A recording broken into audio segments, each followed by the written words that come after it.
Kung pakiramdam po ninyo na parang na-stuck ka na sa sitwasyon na wala man ng pag-usad ang buhay, ito po ang mainam na inyong gagamitin, ang kabayo mga bossing. Ang kabayo ay pabibilisin nito ang takbo ng magandang kapalaran. Pag masdan nyo po siya, nakasakay sa kanya yung lucky coin. Ang lucky coin mga bossing ko ay pang-attract ng pera at ang butas po niyan ay tagusan ng kamalasan. Nakatungtong po siya sa money bar or ginto na nag-a-attract ng pera or kasaganahan. Siya po mga bossing ko ay pineapple. Ang pineapple mga bossing ko ay for prosperity.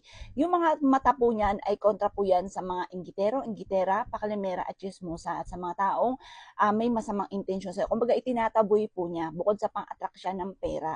At tatalas din ng mga pandama ng mga taong gumagamit ng mga ganitong mga pamamaraan at proteksyon para sa buong miyembro ng pamilya.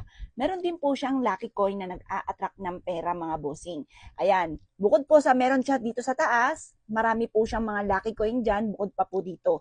Ang kulay pula ay nag-a-attract ng pera mga bossing. Meron din siyang mantra Chinese prayer for dream come true. Bukod sa wishes po ninyo, tutulungan ka rin po niya, may wishes din po siya na mabilis niyong makamtan ang inyong mga pinapangarap. Ito pa mga bossing ko ay 35 pesos lamang.